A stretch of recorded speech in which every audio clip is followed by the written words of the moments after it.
السلام عليكم ورحمة الله وبركاته. ازيكم عاملين ايه؟ يا رب تكونوا بخير.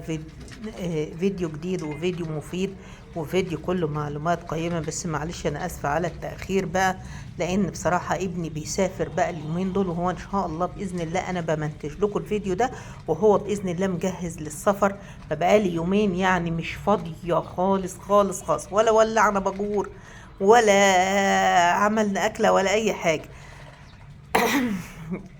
فالفيديوهات دي يعني ايه كل شكون كده كانت عندي، بس طبعا فيديوهات قيمة، فيديوهات كلها مفيدة بسم الله ما شاء الله، وبنستفيد يعني بنفيد وبنستفيد.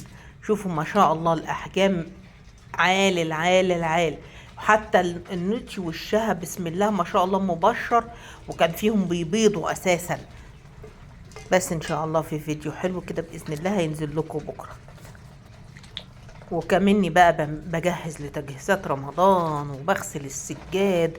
موال موال موال. ادعوا لي الله يعيني كده ويديني الصحة يا رب.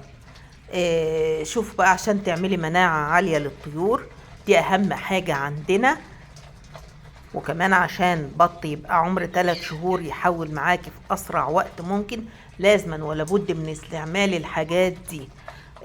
طيب انا الحاجة بقى اللي انا حطاها في وسط الاكل دي بسم الله ما شاء الله مناعة قوية.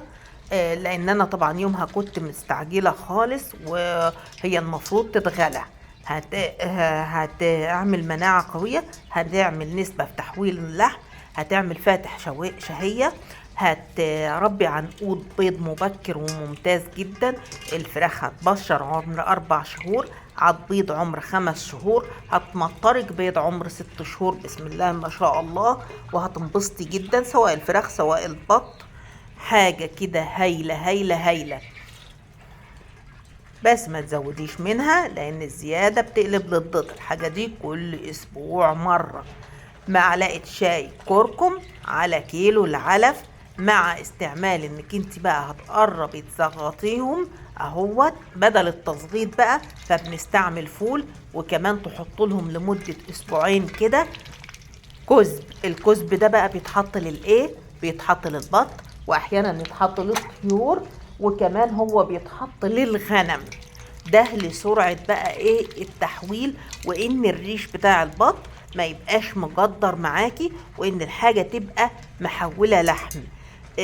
ده كان الفيديو بتاع النهاردة. اشوفكم في فيديو جديد، والسلام عليكم ورحمة الله وبركاته.